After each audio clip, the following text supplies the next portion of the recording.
Hello guys. मेरा नाम अभिषय है। मैं सीए स्टूडेंट हूँ। और जैसा कि आप सभी जानते हैं कि मेरा ये यूट्यूब जर्नी एक मतलब न्यू यूट्यूब जर्नी है। मैं इससे पहले कभी यूट्यूब पे मैंने कुछ नहीं बनाया है। तो मेरे लिए एक न्यू चैप्टर है पूरा, जिसपे मैं अपना जो है आर्टिकलशिप का सब कुछ जो है, कैसे क्या मैंने सीखा, मेरा क्या एक्सपीरियंस रहा है, कैसे चीज़ें होती हैं, कैसे सब कुछ जो है ड्यूरिंग आर्टिकलशिप फॉर्म्स या फिर किसी कंप्लायंसेस या फिर जब पीक सीजन किसी चीज का आता है तो कैसे चीजें करी जाती हैं, वो अपनी मैं एक्सपीरियंस जो है यहाँ पे इस वीडियो में या फिर इस पूरी यूट्यूब जर्नी में आप लोग के साथ शेयर करूंगा। तो मेरा इसको मैं मतलब मेरा ये तीसरा पार्ट है ये वीडियो का। मैंने इसकी स्टार्टिंग जो है इस समय आरओसी कंप्लायंसेस चल रहे हैं, तो एओसी 4 से स्टार्ट करिए, जो कंपनी के एनुअल रिटर्न फाइलिंग के लिए यूज होता है। सॉरी। तो मैंने इसका फर्स्ट पार्ट में डाला था कि आप जो है एओसी 4 ऑफलाइन कैसे करते हैं। तो मैंने उसमें बताया था कि आप जो है फॉर्म्स की कुछ बेसिक डिटेल्स पोर्टल पे पहले आप अपनी फीड कर देते हैं, और फीड कर देने के बाद वो फॉर्म जो है आपका डाउनलोड हो जाता है, एक एक्सेल आपकी डाउनलोड हो जाती है। और वो एक्सेल जब डाउनलोड हो जाती है तो आप उसको एक्सट्रैक्ट करके अपने डेस्कटॉप में किसी जगह, फिर आपको उसमें 3 पार्ट मिलते हैं, जिसमें एक आपका एओसी 4 रहता है, फिर दूसरा आपका ऑडिटर रिपोर्ट रहता है, एक्सट्रैक्ट ऑफ ऑडिटर रिपोर्ट, फिर तीसरा आपका डायरेक्टर रिपोर्ट रहता है। तो मैंने अपने जो पहला पार्ट है उसमें आपको बताया था कि कुछ बेसिक डिटेल्स आप फीड करके ऑनलाइन ब्राउजर पे एमसीए के आप अपना फॉर्म डाउनलोड करा लेंगे, और उसके बाद जो है आप कैसे एयूसी फोर जो फॉर्म ऑफलाइन में डाउनलोड हुआ है उसको कैसे फिल करते हैं। और आज मैं आपको ये अपने यूट्यूब जर्नी का तीसरे वीडियो में बताऊंगा कि कैसे ऑडिट रिपोर्ट भरी जाती है।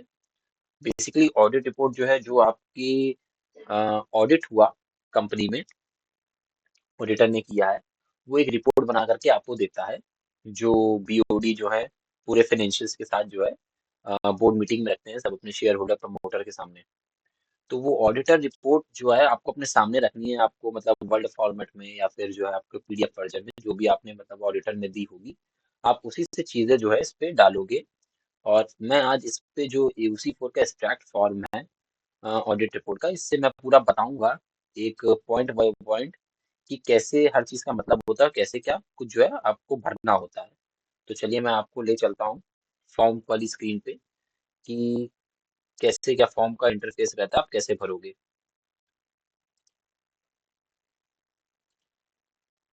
ये फॉर्म होता है, ये आप जो है डाउनलोड करोगे, जब पूरा जो एक्सट्रैक्ट होता है उसको अनजिप जब अनजिप करते हो तो ये पूरा ऐसे फॉर्म आता है। ऐसा बिल्कुल नहीं आता है, मैं आपको दिखा देता हूँ कैसे आता है। मैंने यूट्यूब में लास्ट वीडियो में ये दिखाया है। तो जैसे ये मेरी जिप डाउनलोड हुई थी, ये ये मेरी एक जिप है जो मैंने एक्सट्रैक्ट मारी थी। और एक्सट्रैक्ट जब आप करोगे तो ये 3 फॉर्म आएंगे। कोई जरूरी नहीं है कि 3 फॉर्म ही आपको मिले। आपको जो है इसमें मैंने बताया जैसे कि अगर आपके ऊपर मतलब कारो एप्लीकेबल हो रहा होगा तो कारो रिपोर्ट भी इसी में आपको ब्लैंक मिलेगी, वो भी आपको फिर भरनी है। अगर आप में रिलेटेड पार्टी ट्रांजेक्शन हैं तो एओसी टू भी आपके में डाउनलोड होगा, वो भी आपको भरना है। तो ये डिफॉल्ट फॉर्म है, ये 3 तो भरने ही भरने हैं। सॉरी। तो एओसी फोर मैंने आपको पिछली वीडियो में बता दिया था कैसे भरा जाता है, और आज हम लोग सीखेंगे ऑडिटर रिपोर्ट। तो इसको मैंने ये ओपन कर लिया। ये कुछ ऐसा फॉर्म आएगा, तो हम फॉर्म वाले सेक्शन पे आ जाएंगे यहाँ पे। और ये देखिए इस कंपनी का मैंने एक डेटा उठाया है कि ऐसे भरा जाए, इस कंपनी को मैंने एक अपना वीडियो में लिया है। तो आज मैं इस रिपोर्ट में जितने भी पॉइंट्स दिए गए हैं ऑडिटर ऑडिट रिपोर्ट में, वो पूरे जो है आपको भरने होते हैं। और ये रिपोर्ट वही होती है जो ऑडिटर आपको बना करके देता है, जो उसने ऑडिट किया होता है कंपनी का। तो इसमें सबसे पहले नेम ऑफ द कंपनी आ रहा है। तो नेम ऑफ द कंपनी जो है आप जो पोर्टल में आपने भरा होगा वो सेम वैसे का वैसा ही आएगा। तो इसमें आप कुछ छेड़छाड़ नहीं कर सकते हैं, वो आपको वैसे ही फिल करना है। बेसिकली ये जो वीडियो है ये ऑडिटर रिपोर्ट का।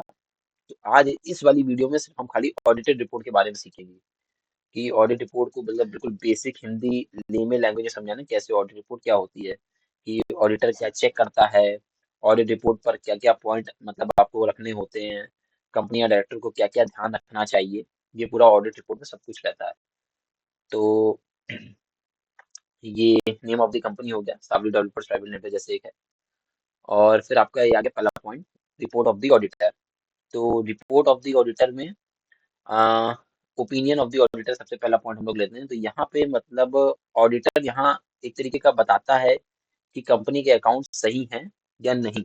वो अपना ओपिनियन रखता है कि क्या अकाउंट्स जो है ट्रू या फेयर व्यू बोल रहे हैं कि नहीं, बैलेंस शीट जो है वो सही लग रही है कि नहीं, प्रॉफिट और लॉस गलत तो नहीं दिखाया गया है, लॉ के हिसाब से बनाई गई है कि नहीं।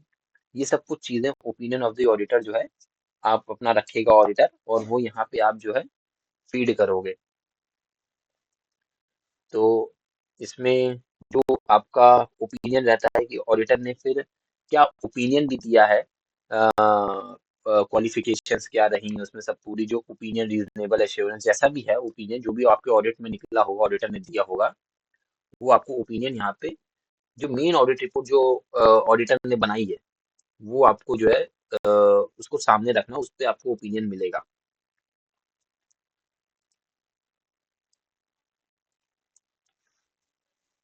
तो आप इसमें ओपिनियन अपना जो आप बताएंगे ऑडिट रिपोर्ट है कि आपके ऑडिटर ने क्या ओपिनियन दिया है, रिपोर्ट आपकी क्या है, क्लीन रिपोर्ट है मतलब एक तरीके का अनक्वालिफाइड रिपोर्ट है या फिर क्वालिफाइड है, या फिर आपके ऑडिटर ने एडवर्स दिया है ओपिनियन, डिस्क्लेमर है, क्या ओपिनियन है, ये आप मतलब जो आपको ऑडिट रिपोर्ट में मिल जाएगा।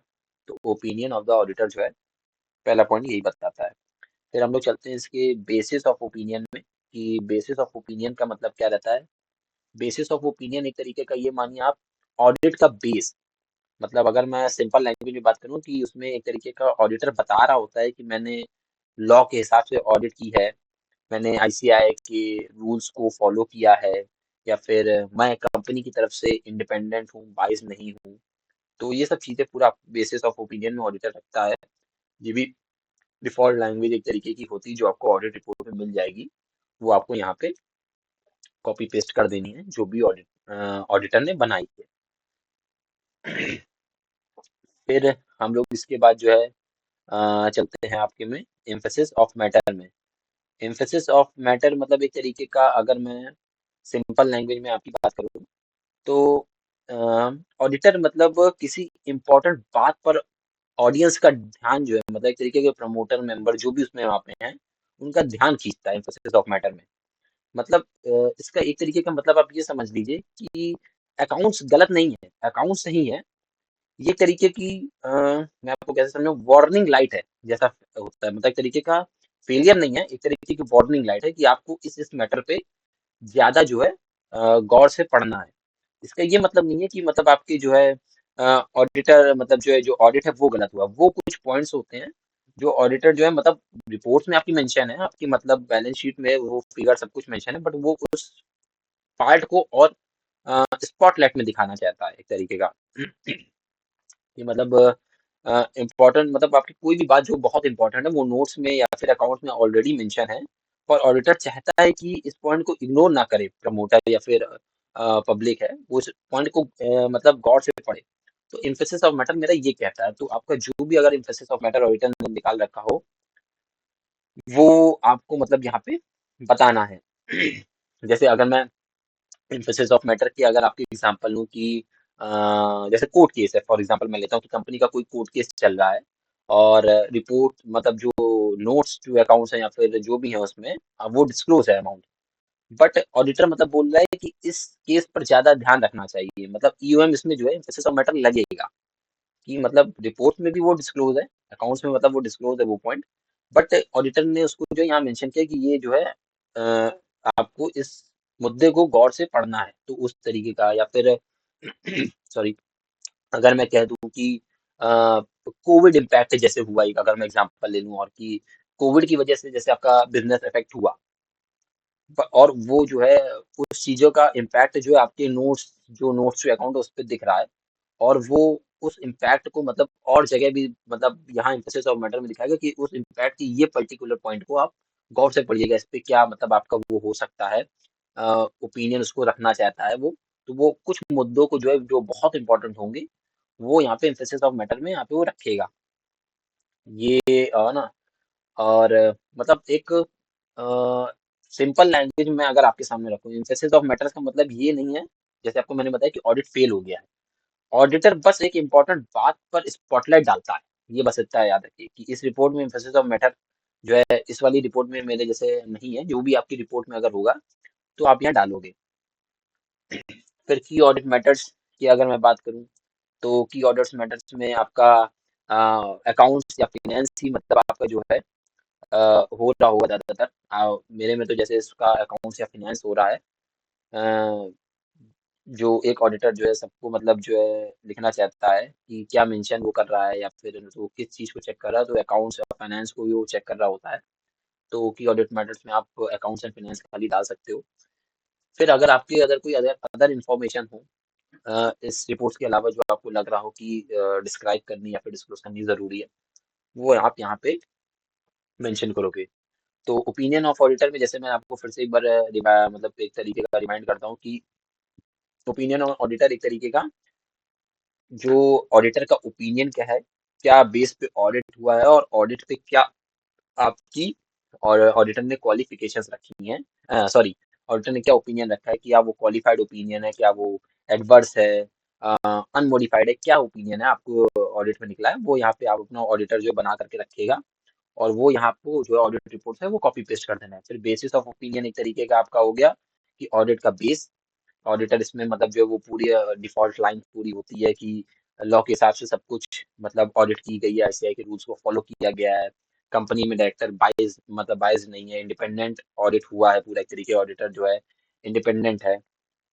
और फिर एम्फेसिस ऑफ मैटर में एक तरीके के कि स्पॉटलाइट डालना, कि किसी मुद्दे पे मतलब बहुत गौर फरमाना कि ये नोट्स अकाउंट्स में या फिर अकाउंट्स में आपका डिस्क्लोज है, बट प्रमोटर या फिर डायरेक्टर्स को या फिर मेंबर्स को अलग से उस पॉइंट्स को बताना है कि ये पॉइंट पे ज्यादा वो गौर करें किसी इंपॉर्टेंट बात पर ध्यान खींचना, तो एम्फेसिस ऑफ मैटर्स में आप लिखोगे। तो तीनों पॉइंट हो कि ऑडिट मैटर्स में आपका मतलब जो accounts of finance he audit हो रहा होता है, तो अकाउंट्स ऑफ फाइनेंस आप डाल दोगे। और अदर इन्फॉर्मेशन अगर आपकी कोई है, तो अदर इन्फॉर्मेशन भी इसके अलावा कुछ अगर होगी आपकी डाल दोगे। इसके बाद मैं चलता हूँ इसमें, ये ऑडिटर रिमार्क्स होते हैं कि आपने जो क्वालिफिकेशंस ऊपर डाली हैं ओपिनियन में। ये जो ओपिनियन में हम लोग ने बताया था कि ओपिनियन में जो भी क्वालिफिकेशन देगा, तो जाहिर सी बात है क्लीन रिपोर्ट तो कभी कोई ऑडिटर दे ही नहीं सकता है, क्लीन तो हो ही नहीं सकती है। कुछ ना कुछ तो कमियां निकलती हैं, कुछ ना कुछ तो क्वालिफिकेशंस निकलेंगी। तो वो नंबर ऑफ क्वालिफिकेशंस कितनी निकली ड्यूरिंग दी ऑडिट, वो आप यहाँ पे मेंशन करोगे। तो मैंने एग्जांपल के लिए ऐसे 9 डाल दिया था उस वक्त फॉर्म में, तो ये फॉर्म 9 होकर के आ रहा पूरा। तो आपके में जितनी भी निकली हो, 1, 2, 4, 10, 15, वो आप यहाँ पे पॉइंट, वहाँ पे जब एओसी फॉर ऑफलाइन वहाँ पे भर रहे होगे पोर्टल पर फॉर्म डाउनलोड करने से पहले, तो वहाँ पे आप अपने 15 डाल दिया। जैसे तो 15 यहाँ पे जब फॉर्म डाउनलोड होगा तो ऐसे 15 बन के आएंगे। तो 15 बनने के बाद जो है आप यहाँ पे क्वालिफिकेशंस आप सिलेक्ट कर लोगे। क्वालिफिकेशंस करने के बाद जो है आपकी जिस क्वालिफिकेशंस पे हैं, जैसे आपकी इन्वेंट्री फिजिकली वेरीफाई नहीं करी है, गोडाउन में माल पड़ा था देखा नहीं जा करके, या फिर आपका जो भी ट्रेड पेपर से जैसे एग्जांपल कंफर्मेशन नहीं लिया था, आपके अकाउंटेंट ने जब ऑडिटर ने मांगा कि क्या आपने जो ट्रेड रिसीवेबल या पेपर जितने बुक्स में दिख रहे हैं, क्या वो एग्जैक्ट उतने सामने वाले की बुक्स में दिख रहे हैं, कंफर्मेशन नहीं लिया तो उसको, या फिर आपका जीएसटी या टीडीएस रिकनसाइल नहीं हुआ है, या फिर आपका बहुत सारे पॉइंट्स हैं, जैसे कंपनी पे ऑडिट ट्रेल आपकी कंपनी नहीं फॉलो कर रही, ऑडिट ट्रेल का पॉइंट जो है लॉ के हिसाब से नहीं फॉलो हो रहा है, या फिर बहुत सारे पॉइंट्स हैं, सेल परचेज जो है सही तरीके से नहीं दिखी, या फिर ऑडिटर मतलब किसी भी तरीके से अगर वो असहमत है, तो वो यहाँ पे अपनी क्वालिफिकेशन देगा, और क्वालिफिकेशन देने का वो उस चीज को यहाँ पे रखेगा कि क्या मुझे कंपनी में ड्यूरिंग द ऑडिट मुझे गलतियां दिखी हैं, इस तरीके की वो यहाँ पे रखेगा। तो ये आपके में जितना भी पॉइंट हो, ये आप यहाँ पे रखोगे। और इसके बाद जो है हम लोग सारे पॉइंट करने के बाद हम लोग का इसमें अब आ जाता है मैनेजमेंट रिस्पॉन्सिबिलिटी। तो ये मैनेजमेंट जो रिस्पॉन्सिबिलिटी का पॉइंट रहता है, इसमें मतलब अगर मैं आपको सीधी बात में अगर बताऊं लेमन लैंग्वेज में, कि कंपनी के अकाउंट्स बनाना और सही रखना, ये डायरेक्टर्स और मैनेजमेंट का काम होता है। मतलब एक तरीके से अगर देखिए, ऑडिटर का जो सिर्फ काम है वो चेक करना है मतलब ऑडिटर बुक्स ऑफ अकाउंट ये सब मेंटेन करता नहीं है वहां पे जाकर के। उसका काम है कि जो ऑडिट करने आया है वो क्या वो सही तरीके से वो अपना ड्यूटी जो है वो सही रखे। तो उसमें जैसे बोर्ड ऑफ इसमें जो रिस्पॉन्सिबल रहता है मैनेजमेंट, वो लिखता है कि बोर्ड ऑफ डायरेक्टर जो है रिस्पॉन्सिबल है प्रिपरेशन ऑफ फाइनेंशियल स्टेटमेंट बनाने की। कंपनी के डायरेक्टर्स की जिम्मेदारी होती है, जिम्मेदारी है कि उन्होंने बैलेंस शीट या फिर प्रॉफिट और लॉस या फिर कैश फ्लोज सही तरीके से बनाए हैं। मतलब एक तरीके का एग्जांपल कि ऑडिटर एक तरीके का टीचर है, वो सिर्फ आकर के चेक करता है कि जो ऑडिट रिपोर्ट है वो जो मतलब जो बुक्स ऑफ अकाउंट्स फाइनल हुई है मैनेजमेंट के द्वारा, वो क्या ट्रू और फेयर व्यू बता रही है कि नहीं बता रही है, कि जो अकाउंट्स जैसे होने चाहिए वो अकाउंट उस तरीके का सच दिखा पा रहे हैं। कोई गलत पिक्चर तो नहीं बुक्स ऑफ अकाउंट्स में रखी गई है कि जो गुमराह कर रही हो प्रमोटर को या फिर मेंबर्स को बाहर की कंपनी सही तरीके से नहीं चल रही है, कि लॉस में कंपनी है पर प्रॉफिट दिखा दिया एक्चुअल में। ट्रू और फेयर व्यू मतलब आपकी कंपनी के बुक्स ऑफ अकाउंट्स या फिर जो है बैलेंस शीट को नहीं बता रही है।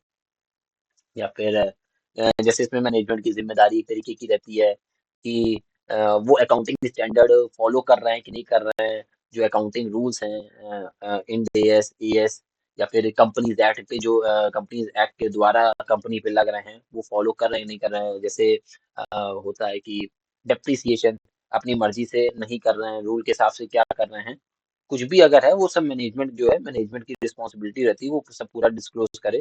तो ऐसे बहुत सारी मतलब जो चीजें रहती हैं वो यहाँ पे जो है responsibilities of management and those charge with governance of the financial statement पूरा यहाँ पे रखेंगे आप मैनेजर रिस्पॉन्सिबिलिटी पूरी।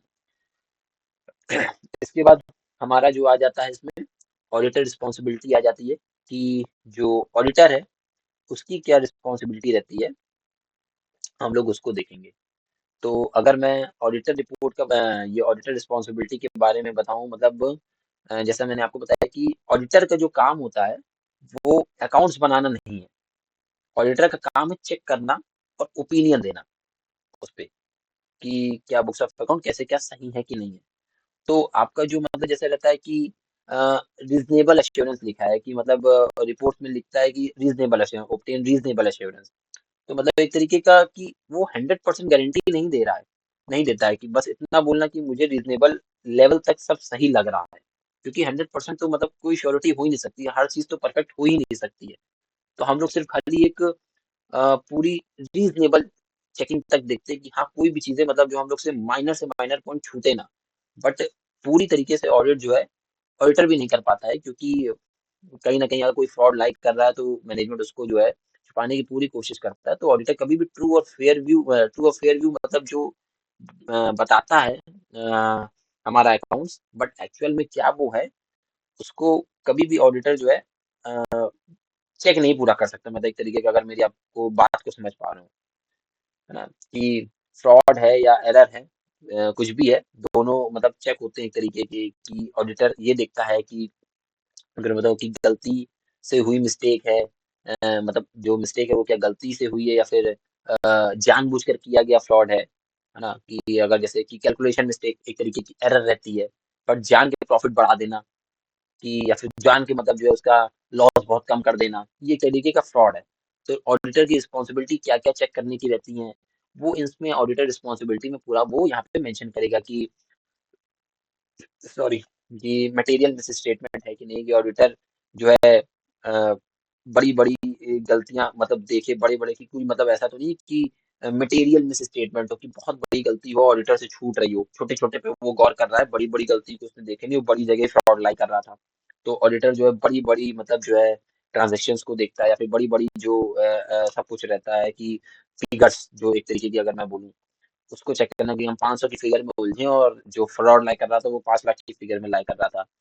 तो तुम्हारा आपका जो है मटेरियल स्टेटमेंट ना हो या फिर आपका जो रहता है ऑडिटर रिस्पॉन्सिबिलिटी में अगर पढ़ा हो ऑडिट में आपने कि प्रोफेशनल और जजमेंट या स्केप्टिज्म जो रहता है ऑडिटर का, कि आंख बंद करके तो बिल्कुल भरोसा नहीं करता है, कि बिल्कुल डाउट चेक करे, मतलब वो जो थोड़ा भी डाउट हो रहा है तो उसका वो मतलब प्रूफ ले, कि जैसे मैनेजमेंट कह रहा है कि सर ये चीज सही है, तो ऑडिटर ये ना मान ले कि हाँ सही होगी, मतलब ऑडिटर बोलना कि एक तरीके के मुझे प्रूफ दिखाओ उस चीज का, कि मैनेजमेंट ने कह दिया कि हाँ ये चीज है तो आपने मान लिया।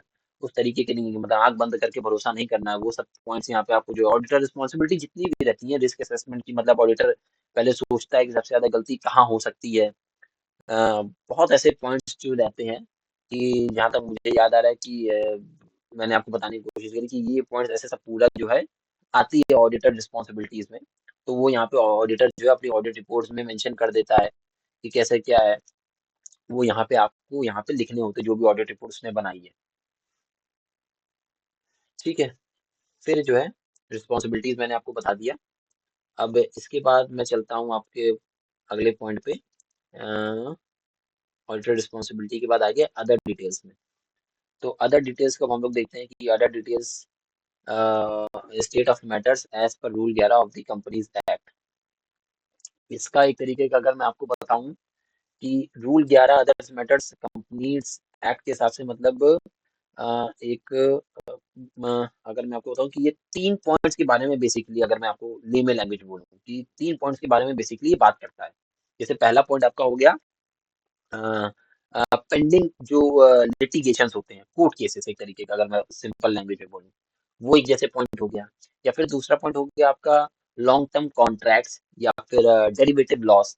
दूसरा पॉइंट ये हो गया। अभी मैं आपको इसके अंदर का भी बताऊंगा तीसरा और तीसरा जो पॉइंट होता है आपका, वो एक तरीके का वो IEPF जो रहता है आपका, investor education and protection fund. ये 3 पॉइंट पे जो है रूल 11 जो है लाई कर रहा होता है। तो रूल 11 में जैसे मैंने आपको पहला बताया कि पेंडिंग लिटिगेशन, हम लोग यहाँ पे जो है as per state matter other matters, यहाँ पे ये 3 पॉइंट्स के बारे में हम लोग यहाँ पे इस पॉइंट में मेंशन करते हैं कि कंपनी के ऊपर अगर क्या कोई मतलब जो है पेंडिंग लिटिगेशन चल रहे होंगे। मतलब फॉर एग्जांपल कंपनी के ऊपर कोई कोर्ट या लीगल केस चल रहा है या फिर जो है वो यहाँ पे रिपोर्ट करना होता है। अगर नहीं चल रहा होता है तो नहीं आएगा कुछ भी, अगर चल रहा होगा तो यहाँ पे आपको रिपोर्ट करना होता है। एग्जाम्पल जैसे आपका कोई इनकम टैक्स का केस चल रहा है या फिर जो है GST का केस चल रहा है, अगर और होता है केस यहाँ पे, तो यहाँ पे आपको जो रिपोर्ट करना है। अगर नहीं होता है केस तो यहाँ पे आप जो है नो, मतलब जो है आपकी एक जो प्रोफेशनल लैंग्वेज रहेगी वो यहाँ पे आप बता करके आप उसको बता दोगे कि यहाँ पे कंपनी के ऊपर कोई पेंडिंग लिटिगेशन नहीं चल रहा है या फिर कंपनी के पास कोई लॉन्ग टर्म कॉन्ट्रैक्ट्स नहीं है, डेरिवेटिव लॉस नहीं है कि मतलब कंपनी ने 5 साल का कोई कॉन्ट्रैक्ट किया और मतलब जो है उसमें फ्यूचर का लॉस पक्का होना है, तो ऑडिटर को बताना पड़ता है कि ऑडिटर को लग रहा है कि इसमें जो कॉन्ट्रैक्ट है उसमें लॉस होगा ही होगा। तो यहाँ पे ऑडिटर जो है वो बता देगा कि कंपनी का जो कॉन्ट्रैक्ट है उस पे लॉस होना ही होना है। या फिर जो इन्वेस्टर IEPF है, investor education and protection fund, इसमें जो है कोई भी अमाउंट आपका अगर है जो आपको मतलब ट्रांसफर करना है डिविडेंड का या फिर शेयर एप्लीकेशन मनी का, वो अगर आपको जमा करना हो, अगर आपने नहीं जमा किया तो वहाँ ये सब चीजें वो बताएगा। तो रूल 11 जो है ये 3 चीजों के बारे में बात करता है। फिर आपका हो गया ये state any others matters if any, इसके अलावा कुछ अगर आपको लग रहा है कि रिपोर्ट में आपको जो है डिपार्टमेंट को बताना चाहिए, कुछ भी मतलब जो है आप हाइड नहीं करना चाहते हो, अदर यहाँ पे आप जो है डिपार्टमेंट को बता सकते हो। ठीक है। अ, फिर तो बी तक हो गया हम लोग का पॉइंट। इसके बाद मैं चलता हूँ अगले पॉइंट। तो हम लोगों ने फिफ्थ बी तक के सारे पॉइंट्स देख लिए हैं। हम लोग सिक्स ए से चलते हैं कि reports on other legal and regulatory requirement. इसका एक तरीके का मतलब ये रहता है कि ये जो इसमें एक तरीके का ऑडिटर एक लीगल कंफर्मेशन होता है। एक तरीके इसमें ऑडिटर गवर्नमेंट को ये बताता है कि कंपनी ने कंपनीज एक्ट के रूल्स फॉलो किए हैं या नहीं। ये पूरा ये other legal and regulatory requirements पूरी रहती हैं। ये भी जो है आपको एक डिफॉल्ट लैंग्वेज में ऑडिट रिपोर्ट में वहाँ पे आपकी जो ऑडिटर ने बनाई होगी वो शायद वहाँ पे मिल जाएगी। तो आप यहाँ पे उसको कॉपी पेस्ट करते हो। जैसे इसका एक पॉइंट जैसे नीचे लिखा है कि लीगल रिक्वायरमेंट्स में आता है कारो एप्लीकेबल है कि नहीं। तो ऑडिटर जैसे इस कंपनी पे कारो एप्लीकेबल नहीं है तो मैंने नो कर रखा है। अगर होता है यस तो आप इसको यस कर रखते, तो आपको यस ये फॉर्म में ही करना होगा तभी ये खुलेगा, ऐसे नहीं खुलेगा। तो इस कंपनी पे नो है, कारो एप्लीकेबल नहीं है इस कंपनी पे, तो मैंने इसको नो कर रखा हो। कारो बेसिकली मैं ये मान के चलिए मैं आपको बता देता हूँ कि कारो होता क्या है। कि कारो एक तरीके का अगर मैं बताऊँ, सबसे पहले इसका अगर फुल फॉर्म जाने तो कारो का फुल फॉर्म होता है कंपनीज ऑडिटर्स रिपोर्ट ऑर्डर। कारो का फुल फॉर्म रहता है। सिंपल शब्दों में एक तरीके का अगर मैं आपको समझाने की कोशिश करूँ इसको कारो क्या होता है, तो ये एक गवर्नमेंट का ऑर्डर है जो कहता है कि एक कंपनी का जो ऑडिटर है अपनी कंपनी की जो ऑडिट रिपोर्ट में कुछ स्पेसिफिक पॉइंट्स पर कमेंट करना, मतलब एक तरीके का उसको अपना जवाब रखना जरूरी रहता है उसको, मतलब वो अगर मैं सिंपल भाषा में कहूँ, अगर आप सोचिए एक तरीके का कि आपने कोई घर किराए पर देते हो फॉर एग्जाम्पल, और हर साल इंस्पेक्शन होती है, तो ओनर जो होता है वो ये नहीं पूछेगा कि घर ठीक है या नहीं, है ना? बल्कि ये भी देखता है कहीं कि बिल, बिजली जो जो बिजली का बिल है वो आप टाइमली भर रहे हो नहीं भर रहे हो, कि पानी का जो बिल है वो क्लियरली आपने भरा है कि नहीं भरा है, कोई नुकसान तो मतलब घर को नहीं पहुंचा है। तो एक तरीके बस वही काम कारो करता है कंपनी के लिए। मतलब ऑडिटर को डिटेल में बताना पड़ता है कि कंपनी काम सही से कर रही है या नहीं, है ना? कुछ पॉइंट्स जो होते हैं उसमें कारो रिपोर्ट में वो बताने होते हैं, जैसे कंपनी की प्रॉपर्टी का प्रॉपर रिकॉर्ड है या नहीं, या फिर इन्वेंट्री या स्टॉक का हिसाब सही है या नहीं है, कंपनी ने लोन लिया है या दिया है तो प्रॉपर है या नहीं, जीएसटी, टीडीएस या आपके पीएफ या ईएसआई जैसे टैक्सेस टाइम पर भरे गए हैं या नहीं, कंपनी ने कंपनी में फ्रॉड हुआ है या नहीं, कंपनी चलने लायक है या नहीं, गोइंग कंसर्न कंपनी का इफेक्टिव तो नहीं है पूरा उसमें। तो ये बहुत कुछ पॉइंट्स होते हैं उसमें। तो ऑडिटर को मतलब हर एक पॉइंट पे कमेंट करना जरूरी होता है। अगर ऑडिटर को लगता है कि किसी पॉइंट पे उसको कमेंट करना, मतलब ये पॉइंट वहाँ होते होते हैं उस पे वो कमेंट करता है कि अगर उसको कोई चीज नहीं मिली तो वो वहाँ पे मेंशन करेगा, कोई चीज गलत मिली तो मेंशन करेगा, सही मिली तो मेंशन करेगा, कुछ भी उसको है तो वो यहाँ पे कारो पे मेंशन करता है। तो कारो जो है मतलब एक तरीके की एप्लीकेबिलिटी जो है, ये किस किस कंपनी पे एप्लीकेबल होता है, कैसा क्या है, तो ये एप्लीकेबल आपका सब कंपनीज पे होगा। प्राइवेट लिमिटेड कंपनी पे भी होगा, पब्लिक लिमिटेड कंपनी को जनरली तरीके के जो स्टैट्यूटरी ऑडिट वाली कंपनीज है उस पे एप्लीकेबल रहेगा। कहाँ नहीं लगेगा कारो, अगर मैं आपको बताऊं, तो आपका जो ओपीसी है उस पे कारो नहीं लगेगा, जो स्मॉल कंपनीज हैं उस पे कारो नहीं लगेगा, बैंकिंग कंपनीज हैं उस पे कारो नहीं लगेगा, इंश्योरेंस पे नहीं लगेगा, इंश्योरेंस कंपनी पे नहीं लगेगा, सेक्शन 8 पे नहीं लगेगा जो एनजीओ रहती हैं, या फिर फॉरेन कंपनी के जो आपके वो ब्रांच ऑफिसेस रहते हैं उस पे नहीं लगेगा, और जो कुछ एलएलपी, सर्टेन एलएलपी कारों के अंडर जो है उस पे नहीं लगेगा एक तरीके का। बाकी आपका जो है कारो जो है जो रहता है 2020 का, उस पे सब पे लगेगा। कारों की एक तरीके की, मतलब आप एक देखिएगा, एक चीज और मैं आपको कारों में बताता हूँ कि कारों में जो प्राइवेट लिमिटेड कंपनीज हैं उसमें, मतलब जैसे कारो है, लग रहा है, तो कुछ एक चीज देख करके लगता है, सब कंपनीज पे आप ही लगा दोगे। तो अगर आपकी कंपनी अगर उसमें फॉल कर रही होगी तो आप लोग, जैसे जो आपकी पेड अप शेयर कैपिटल या रिजर्व है, अगर वो 1 करोड़ से ज्यादा हो रही है बैलेंस शीट डेट पर, तो कारो एप्लीकेबल हो जाएगा। या फिर आपकी जो बोरोइंग्स हैं बैंक से या फिर फाइनेंशियल इंस्टीट्यूशन से, वो 1 करोड़ से अगर ज्यादा हो रही है ड्यूरिंग द फाइनेंशियल ईयर में, तो आपका कारो एप्लीकेबल है। या फिर जो आपका टोटल रेवेन्यू है, अगर वो 10 करोड़ से ज्यादा एक्सीड कर रहा है, तो आप पे कारो एप्लीकेबल हो जाएगा। तो आपको कारो देखना है किस तरीके से क्या एप्लीकेबिलिटी अगर आपके ऊपर आ रही है।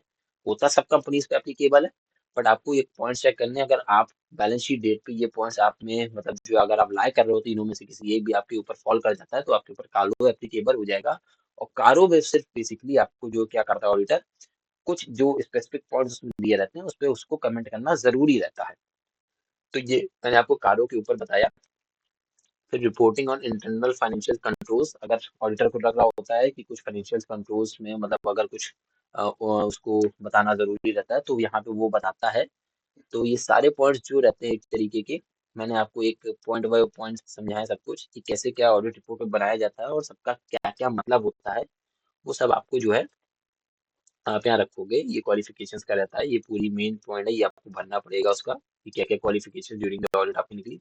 आपको मैंने मैनेजमेंट के बारे में बताया, रिस्पॉन्सिबल ऑडिटर, ऑडिटर रिस्पॉन्सिबिलिटी के बारे में पूरा सब बताया आपको, रूल्स 11 के बारे में बताया, जिसमें वो 3 पॉइंट्स आपको बेसिकली देखने होते हैं कि कंपनी के ऊपर कोई लिटिगेशन ना हो पेंडिंग, इन्वेस्टर प्रोटेक्शन फंड में पैसा सही से, मतलब जो है कोई डिपॉजिट करने वाला अगर ना बाकी रहा हो, तो अगर कुछ बाकी है आपकी बैलेंस शीट में तो वो सब बताया जाता है। और अडर मैटर्स हो, सब कुछ जो है सब कुछ बताया जाएगा, कारो का सब कुछ होएगा। ये सब कुछ जब आप भर लोगे अपनी ऑडिट रिपोर्ट से देखकर, जो भी ऑडिटर ने बनाई बनाई है जो आपकी कंपनी के ऊपर एप्लीकेबल हो रही होगी, तब पूरा जा करके आप जहाँ पे जो है अपना डिक्लेरेशन देता है डायरेक्टर, यहाँ पे उसका डीएससी बॉक्स खुलता है। सीएससी में वो अपना जो ड्रॉप डाउन सेलेक्ट करेगा डायरेक्टर्स का, जो भी उसका डिन नंबर रहेगा वो अपना डिन नंबर डालेगा, और डिन नंबर डालने के बाद इस फॉर्म को यहाँ पे सेव करा लेगा। जब सेव करा लेगा तो ये फॉर्म उसका पूरा हो जाएगा।